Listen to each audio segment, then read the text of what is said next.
संक्षिप्त शिवपुराण द्वितीय अध्याय। शिवपुराण प्रथम अध्याय में शिवपुराण के महात्मा को जानने के उपरांत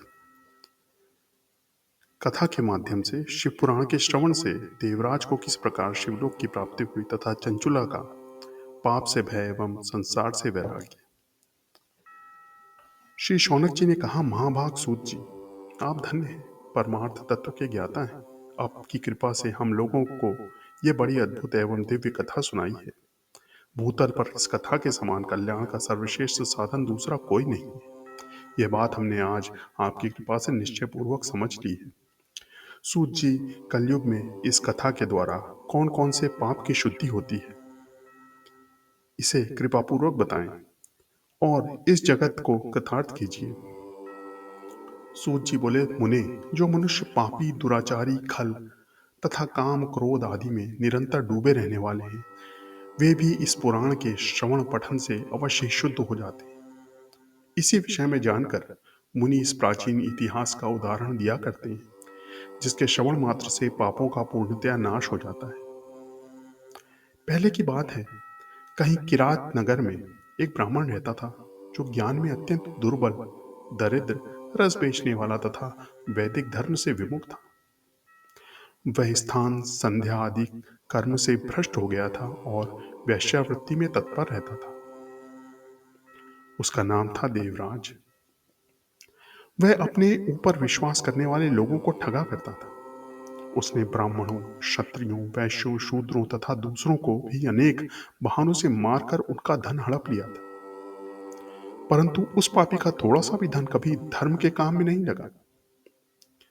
वह वेश्यागामी था तथा सब प्रकार से आचार भ्रष्ट था। एक दिन घूमता घामता वह देवयोग से प्रतिष्ठानपुर यानी प्रयाग में जा पहुंचा। वहां उसने एक शिवालय देखा, जहां बहुत से साधु महात्मा एकत्र हुए थे। देवराज उस शिवालय में ठहर गया, किंतु वहां उस ब्राह्मण को ज्वर आ गया। उस ज्वर से उसको बहुत पीड़ा होने लगी। वहां एक ब्राह्मण देवता शिव पुराण की कथा सुना रहे थे। ज्वर में पड़ा हुआ देवराज ब्राह्मण के मुखारविंद से निकली उस शिव कथा को निरंतर सुनता रहा। एक मास के बाद उस ज्वर से अत्यंत पीड़ित होकर वह चल बसा। यमराज के दूत आए और उसे पाशों से बांधकर बलपूर्वक यमपुरी ले गए। इतने में ही शिवलोक से भगवान शिव के पार्षद गण आ गए और गौरंग कर्पूर के समान उज्जवल थे। हाथ त्रिशूल से सुशोभित थे।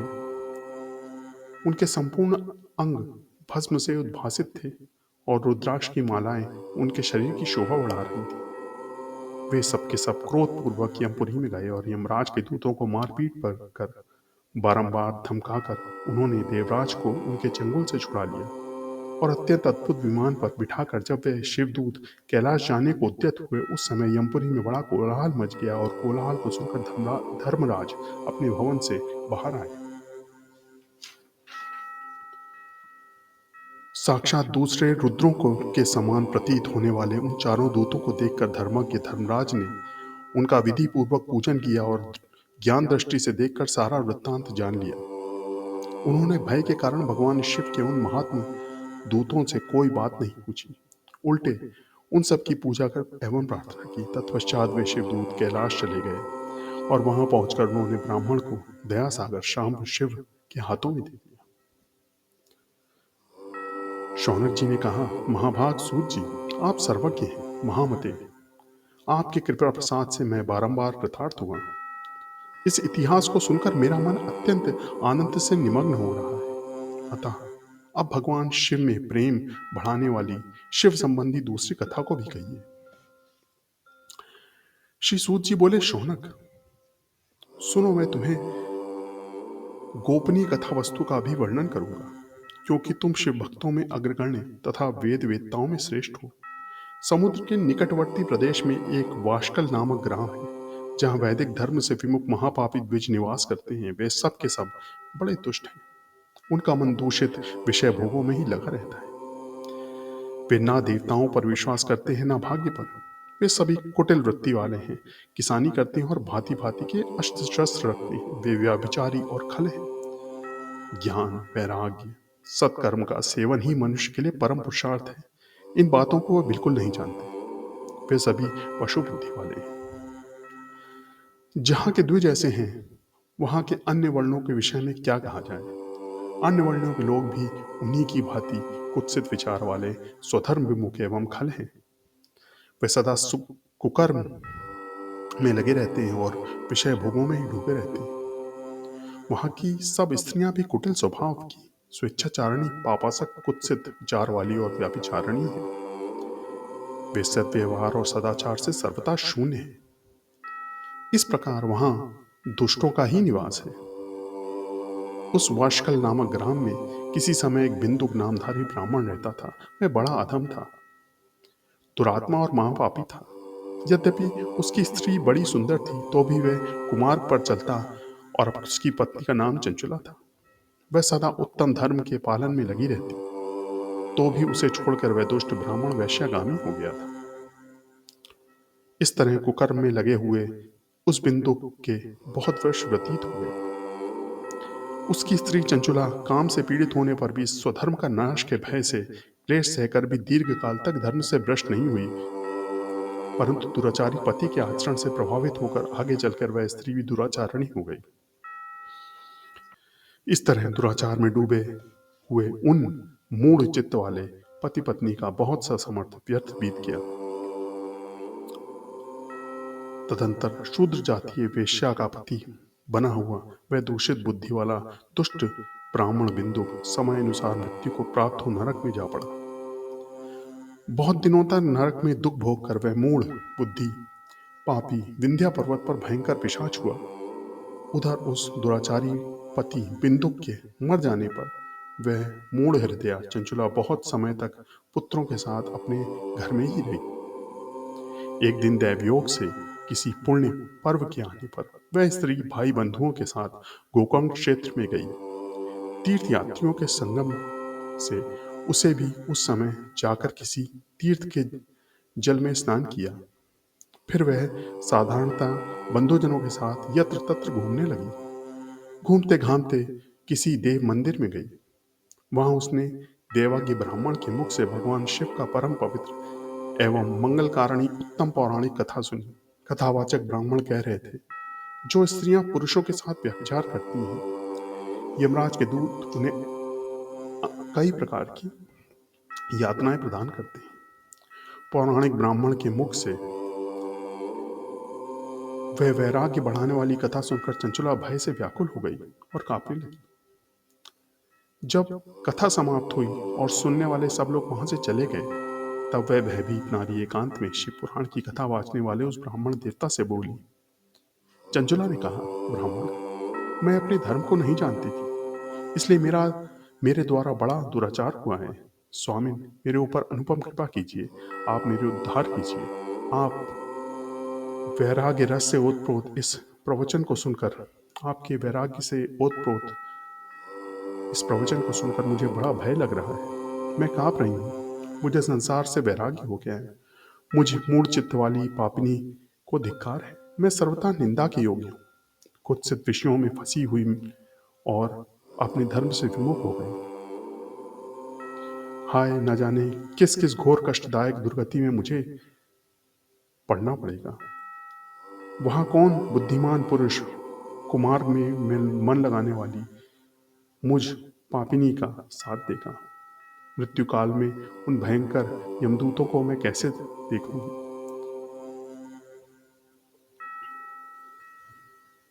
नरक में जब मेरे शरीर के टुकड़े टुकड़े किए जाएंगे, उस समय विशेष दुख देने वाली उस महायातना को मैं कैसे सहूंगी। हाय, मैं मारी गई। मेरा हृदय विदीर्ण हो रहा है। मैं सब प्रकार से नष्ट हो गई, क्योंकि मैं हर तरह से पाप में ही डूबी रही। ब्राह्मण, आप मेरे गुरु हैं, आप ही माता और आप ही पिता हैं। आपकी शरण में आई हुई मुझ दीन अबला पर आप ही उद्धार कीजिए, उद्धार कीजिए। सूत जी कहते हैं, शौनक इस प्रकार खेद और वैराग्य युक्त उस चंचुला का ब्राह्मण देवता के दोनों चरणों पर गिर पड़ी। तब उन बुद्धिमान ब्राह्मण ने कृपा पूर्वक उसे उठाया और इस प्रकार कहा,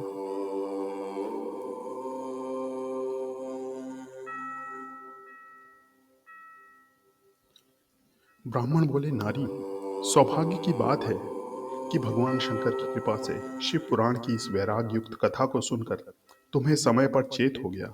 ब्राह्मण पत्नी, तुम डरो मत। भगवान शिव की शरण में जाओ। शिव की कृपा से सारा पाप तत्काल नष्ट हो जाता है।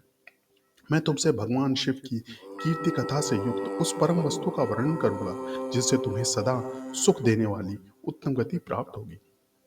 शिव की उत्तम कथा सुनने से ही तुम्हारी बुद्धि इस तरह पश्चाताप से युक्त एवं शुद्ध हो गई है। साथ ही तुम्हारे मन में विषयों के प्रति वैराग्य हो गया है। पश्चाताप ही पाप करने वाले पापियों का सबसे बड़ा प्रायश्चित है। सत्पुरुषों ने सबके लिए पश्चाताप को ही समस्त पापों का शोधक बताया है। पश्चाताप से ही पापों की शुद्धि होती है। जो पश्चाताप करता है वह वास्तव में पापों को प्रायश्चित करता है, क्योंकि सत्पुरुषों ने समस्त पापों की शुद्धि के लिए जैसे प्रायश्चित का उपदेश किया है वह सब पश्चाताप से संपन्न हो जाता है। जो पुरुष विधि पूर्वक प्रायश्चित करके निर्भय हो जाता है पर अपने कुकर्म के लिए पश्चाताप नहीं करता, उसे प्रायः उत्तम गति नहीं प्राप्त होती, परंतु अपने कुकृत्य पर हार्दिक पश्चाताप होता है वह अवश्य उत्तम गति का भागी होता है। इसमें संशय नहीं। इस शिव पुराण की कथा सुनने से जैसी चित्त शुद्धि होती है वैसी दूसरे उपायों से नहीं होती। जैसा दर्पण साफ करने पर निर्मल हो जाता है, उसी प्रकार शिव पुराण की कथा से चित्त अत्यंत शुद्ध हो जाता है। इसमें संशय नहीं। मनुष्यों के शुद्ध चित्त में जगदम्बा पार्वती सहित भगवान शिव विराजमान रहते हैं। इससे वह विशुद्ध आत्मा पुरुष श्री शाम्ब सदाशिव पद को प्राप्त होता है। इस उत्तम कथा का श्रवण समस्त मनुष्यों के लिए कल्याण का बीज है। अतः यथोचित मार्ग से उसकी साधना अथवा सेवा करनी चाहिए। वह भवबंधनधारी रूप रोग नाशक करने वाली है। भगवान शिव की कथा को सुनकर फिर अपने हृदय में उसका मनन एवं निधिध्यासन करना चाहिए। इससे पूर्णतया चित्त शुद्धि हो जाती है। चित्त शुद्धि होने से महेश्वर की भक्ति अपने दोनों पुत्र ज्ञान और वैराग्य के साथ निश्चय ही प्रकट होती है। तत्पश्चात महेश्वर के अनुग्रह से दिव्य मुक्ति प्राप्त होती है। इसमें संशय नहीं है। जो मुक्ति से वंचित है उसे पशु समझना चाहिए, क्योंकि उसका चित्त माया के बंधन से आसक्त है। वह निश्चय ही संसार बंधन से मुक्त नहीं हो पाता। ब्राह्मण पत्नी, इसलिए तुम विषयों से मन को हटा लो और भक्ति भाव से भगवान शंकर की इस परम पावन कथा को सुनो। परमात्मा शंकर की इस कथा को सुनने से तुम्हारे चित्त की शुद्धि होगी और इससे तुम्हें मोक्ष की प्राप्ति हो जाएगी। जो निर्मल चित्त से भगवान शिव के चरणार विंदों का चिंतन करता है उसकी एक ही जन्म में मुक्ति हो जाती है। यह मैं तुमसे सत्य सत्य कहता हूँ। सूत जी कहते हैं, हे शौनक, इतना कहकर वे श्रेष्ठ शिव भक्त ब्राह्मण चुप हो गए। उनका हृदय करुणा से आर्द्र हो गया।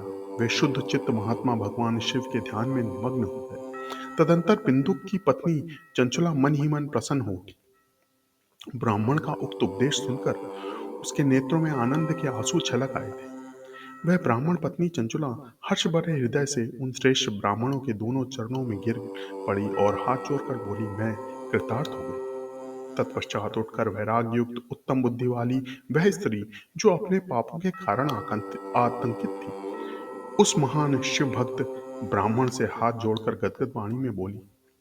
चंचला ने कहा, ब्राह्मण, शिव भक्तों में श्रेष्ठ स्वामी आप धन्य हैं, परमार्थदर्शी हैं और सदा परोपकार में लगे रहते हैं, इसलिए श्रेष्ठ साधु पुरुषों में प्रशंसा के योग्य है। साधु, मैं नरक के समुद्र में गिर रही हूँ, आप मेरा उद्धार कीजिए, उद्धार कीजिए। पौराणिक अर्थ तत्व से संपन्न जिस सुंदर शिव पुराण कथा को सुनकर मेरे मन में संपूर्ण विष्णु से वैराग्य उत्पन्न हो गया, उसी इस शिव पुराण को सुनने के लिए इस समय मेरे मन में बड़ी श्रद्धा हो रही है। सूत जी कहते हैं, ऐसा कहकर हाथ जोड़कर उनका अनुग्रह पाकर चंचला उस शिव पुराण की कथा को सुनने की इच्छा मन में लिए उन ब्राह्मण देवता की सेवा में तत्पर हो वहां रहने लगी। तदंतर शिव भक्तों में श्रेष्ठ और शुद्ध बुद्धि वाले उन ब्राह्मण देव ने उसी स्थान पर उस स्त्री को शिव पुराण की उत्तम कथा सुनाई। इस प्रकार उस गोकर्ण नामक महाक्षेत्र में उन्हीं श्रेष्ठ ब्राह्मण से उसने शिव पुराण की परम उत्तम कथा सुनी, जो भक्ति, ज्ञान, वैराग्य को बढ़ाने वाली तथा मुक्ति देने वाली है। उस परम उत्तम कथा को सुनकर वह ब्राह्मण पत्नी अत्यंत कृतार्थ हो गई। उसका चित्त शीघ्र ही शुद्ध हो गया। फिर भगवान शिव के अनुग्रह से उसके हृदय में शिव के सगुण रूप का चिंतन होने लगा। इस प्रकार उसने भगवान शिव में लगी रहने वाली उत्तम बुद्धि पाकर शिव के सच्चिदानंदमय स्वरूप का बारंबार चिंतन आरंभ किया। तत्पश्चात समय के पूरे होने पर भक्ति, ज्ञान और वैराग्य युक्त हुई चंचुला अपने शरीर को बिना किसी कष्ट के त्याग दिया। इतने में ही त्रिपुर शत्रु भगवान शिव का भेजा हुआ एक दिव्य विमान द्रुत गति से वहां आ पहुंचा, जो उनके अपने गणों से संयुक्त और भांति भांति के शोभा साधनों से संपन्न था। चंचला उस विमान पर आरूढ़ हुई और भगवान शिव के श्रेष्ठ पार्षदों ने उसे तत्काल शिवपुरी में पहुंचा दिया। उसके सारे मल धुल गए थे। वह दिव्य रूप धारणी दिव्यांगना हो गई थी। उसके दिव्य अवयव उसकी शोभा बढ़ाते थे। मस्तक पर अर्धचंद्र का मुकुट धारण किए वह गौरांगी देवी शोभाशाली दिव्य आभूषणों से विभूषित थी। शिवपुरी में पहुंचकर उसने सनातन देवता त्रिनेत्रधारी महादेव जी को देखा। सभी मुख्य मुख्य देवता उनकी सेवा में खड़े थे। गणेश, भृंगी, नंदीश्वर और वीरभद्रेश्वर आदि उनकी सेवा में उत्तम भक्ति भाव से उपस्थित थे।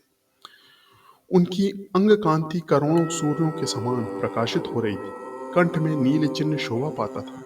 5 मुख और प्रत्येक मुख में 3-3 नेत्र थे। मस्तक पर अर्धचंद्राकार मुकुट शोभा देता था। उन्होंने अपने वामांग भाग में गौरी देवी को बिठा रखा था, जो विद्युत पुंज के समान प्रकाशित थी। गौरीपति महादेव जी की कांति कपूर के समान गौर थी। उनका सारा शरीर श्वेत भस्म भासित था। शरीर पर श्वेत वस्त्र शोभा पा रहे थे। इस प्रकार परम उज्ज्वल भगवान शंकर का दर्शन करके वह ब्राह्मण पत्नी चंचुला बहुत प्रसन्न हुई। अत्यंत प्रीति युक्त होकर उसने बड़ी उतावली के साथ भगवान को बारंबार प्रणाम किया। फिर हाथ जोड़कर वह बड़े प्रेम, आनंद और संतोष से युक्त हो विनीत भाव से खड़ी हो गई।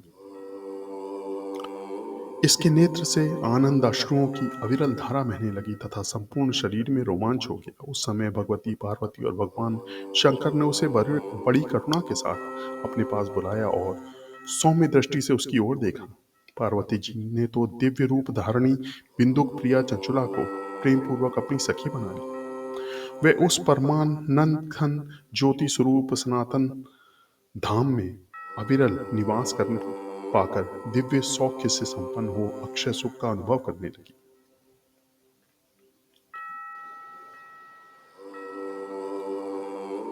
सूत जी बोले, शौनक, एक दिन परमानंद में निमग्न हुई चंचुला ने उमा देवी के पास जाकर प्रणाम किया और दोनों हाथ जोड़कर वह उनकी स्तुति करने लगी।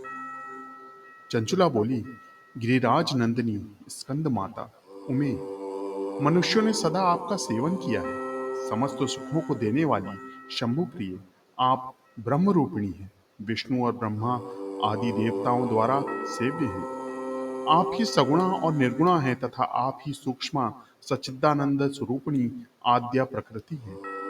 आप ही संसार की सृष्टि, पालन और संहार करने वाली हैं। तीनों गुणों का आश्रय भी आप ही हैं। ब्रह्मा, विष्णु और महेश्वर, इन तीनों देवताओं का आवास स्थान तथा उनकी उत्तम प्रतिष्ठा करने वाली पराशक्ति आप ही हैं। सूत जी कहते हैं, शौनक, जिसे सद्गति प्राप्त हो चुकी थी वह चंचुला इस प्रकार महेश्वर पत्नी मां की स्तुति करके सिर झुकाए चुप हो गई। उसके नेत्रों में प्रेम के आंसू उमड़ आए थे।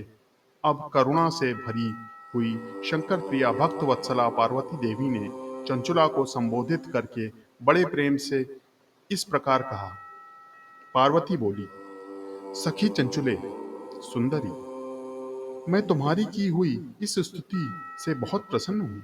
बोलो, क्या वर मांगती हो? तुम्हारे लिए मुझे कुछ भी अदेय नहीं है। चंचुला बोली, निष्पाप गिरिराज कुमारी, मेरे पति बिंदुक इस समय कहाँ है? उनकी कैसी गति हुई है, यह मैं नहीं जानती। कल्याणमयी दीन वत्सले, मैं अपने उन पतिदेव से किस प्रकार संयुक्त हो सकूं, वैसा ही उपाय कीजिए। महेश्वरी, महादेवी, मेरे पति एक शूद्र जातीय वैश्या की के प्रति आसक्त थे और पाप में डूबे रहते थे। उनकी मृत्यु मुझसे पहले ही हो गई थी। ना जाने वे किस गति को प्राप्त हुए। गिरिजा बोली, बेटी, तुम्हारा बिंदु नाम वाला पति बड़ा पापी था। उसका अंतःकरण बड़ा ही दूषित था। वेश्या का उपभोग करने वाला वह महामूढ़ मरने के बाद नरक में पड़ा, अगणित वर्षों तक नरक में नाना प्रकार के दुखों को भोग कर वह पापात्मा अपने शेष पापों को भोगने के लिए विंध्य पर्वत पर पिशाच हुआ है। इस समय वह पिशाच अवस्था में ही है और नाना प्रकार के क्लेश उठा रहा है। वह दुष्ट वहीं वायु पीकर रहता है और सदा सब प्रकार के कष्ट सहता है। सूत जी कहते हैं, शौनक, गौरी देवी की यह बात सुनकर उत्तम व्रत का पालन करने वाली चंचला उस समय पति के महान दुख से दुखी हो गई।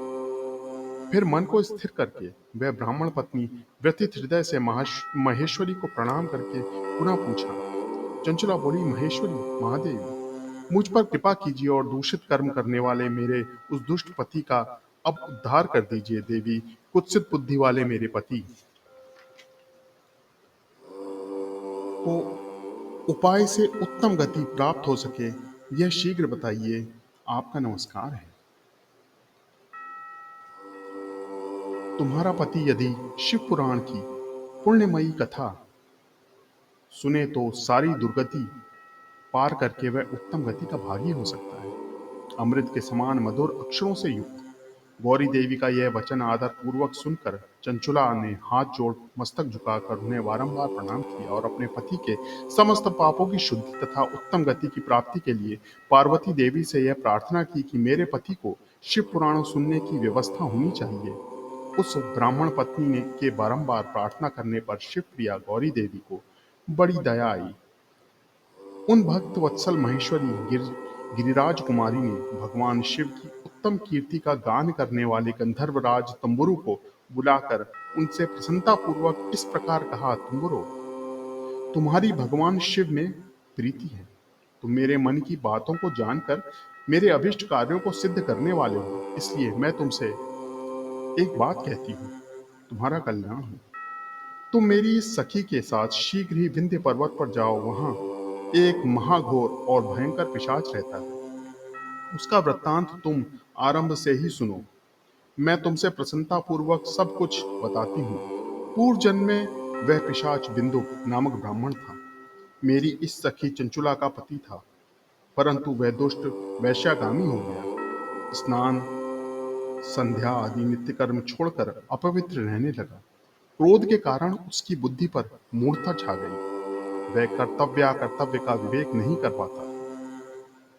अभक्ष्य भक्षण, सज्जनों से द्वेष और दूषित वस्तुओं का दान देना, यही उसका स्वाभाविक कर्म बन गया था। वह अस्त्र शस्त्र लेकर हिंसा करता, बाएं हाथ से खाता, दीनों को सताता और क्रूरतापूर्वक पराये घर में आग लगा देता। चांडालों से प्रेम करता और प्रतिदिन वेश्या के संपर्क में रहता। बड़ा दुष्ट था वह पापी। अपनी पत्नी का परित्याग करके दुष्टों के संगम में ही आनंद मनाता था। वह मृत्यु पर्यंत दुराचार में ही फंसा रहा। फिर अंतकाल आने पर उसकी मृत्यु हो गई। वह पापियों के भोग स्थान घोर यमपुरी में गया और वहां बहुत से नरकों का उपभोग करके वह दुष्टात्मा जीव उस समय विंध्य पर्वत पर पिशाच बना हुआ है। वहीं वह दुष्ट पिशाच अपने पापों का फल भोग रहा है। तुम उसके लिए यत्नपूर्वक शिव पुराण की एक दिव्य कथा का प्रवचन करो, जो परम पुण्यमयी तथा समस्त पापों का नाश करने वाली है। शिव पुराण की कथा का श्रवण सबसे उत्कृष्ट पुण्य कर्म है। इससे उससे उसका हृदय शीघ्र ही समस्त पापों से शुद्ध हो जाएगा और वह प्रेत योनि का परित्याग कर देगा। इस दुर्गति से मुक्त होने पर बिंदुक नामक पिशाच को मेरी आज्ञा से विमान पर बिठाकर तुम भगवान शिव के समीप ले जाओ। सूत जी कहते हैं, शौनक, महेश्वरी उमा के इस प्रकार आदेश देने पर गंधर्व राज तुम्बुरु मन ही मन बड़े प्रसन्न हुए। उन्होंने अपने भाग्य की सराहना की। तत्पश्चात उस पिशाच की सती साध्वी पत्नी चंचुला के साथ विमान पर बैठकर नारद के प्रिय मित्र तंबुरु वेगपूर्वक विंध्याचल पर्वत पर गए, जहां वह पिशाच रहता था। वहां उन्होंने उस पिशाच को देखा। उसका शरीर विशाल था, ठोड़ी बहुत बड़ी थी। वह कभी हंसता, कभी रोता और कभी उछलता था। उसकी आकृति बड़ी विकराल थी। भगवान शिव की उत्तम कीर्ति का गान करने वाले महाबली तुम्बुरु ने उस अत्यंत भयंकर पिशाच को पाशों द्वारा बांध लिया। तदंतर तुम्बुरु ने शिव पुराण की कथा वाचने का निश्चय करके महोत्सव युक्त स्थान और मंडप आदि की रचना की। इतने में ही संपूर्ण लोकों में बड़े वेग से यह प्रचार हो गया कि देवी पार्वती की आज्ञा से एक पिशाच का उद्धार करने के उद्देश्य से शिव पुराण की उत्तम कथा सुनाने के लिए तंबुरु विंध्य पर्वत पर गए हैं।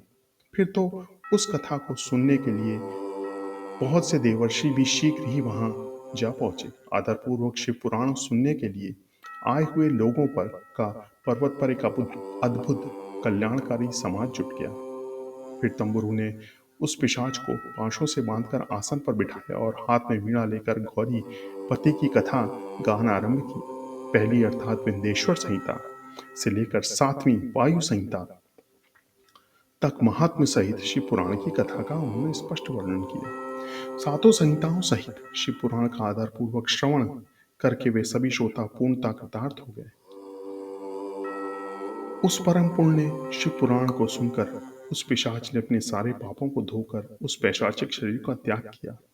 फिर तो शीघ्र ही उसका रूप दिव्य हो गया। अंग कांति गौरवर्ण की हो गई। शरीर पर श्वेत वस्त्र तथा सब प्रकार के पुरुषोचित आभूषण उसके अंगों को उद्भासित करने लगे। वह त्रिनेत्रधारी चंद्रशेखर हो गया। इस प्रकार दिव्य देहधारी होकर श्रीमान बिंदुक अपनी प्राण वल्लभा चंचुला के साथ स्वयं भी पार्वती वल्लभ भगवान शिव का गुणगान करने लगा। उसकी स्त्री को इस प्रकार दिव्य रूप से शोभित देख वे सभी देवर्षि बड़े विस्मित हुए। उनका चित्त परम आनंद से परिपूर्ण हो गया। भगवान महेश्वर का यह अद्भुत चरित्र सुनकर वे सभी श्रोता परम कृतार्थ हो प्रेम पूर्वक श्री शिव का यशोगान करते हुए अपने अपने धाम को चले गए। दिव्य रूपधारी श्रीमान बिंदुक भी सुंदर विमान पर अपनी प्रियतमा के पास बैठकर सुखपूर्वक आकाश में स्थित हो बड़ी शोभा पाने लगा। तदंतर महेश्वर के सुंदर एवं मनोहर गुणों का गान करता हुआ वह अपनी प्रियतमा तथा तंबुरु के साथ शीघ्र ही शिव धाम में जा पहुंचा। वहां भगवान महेश्वर तथा पार्वती देवी ने प्रसन्नता पूर्वक बिंदुक का बड़ा सत्कार किया और उसे अपना पार्षद बना लिया। उसकी पत्नी चंचुला पार्वती जी की सखी हो गई। उस घनीभूत ज्योति स्वरूप परमानंदमय सनातन धाम में अविचल निवास पाकर वे दोनों दंपत्ति परम सुखी हो गए।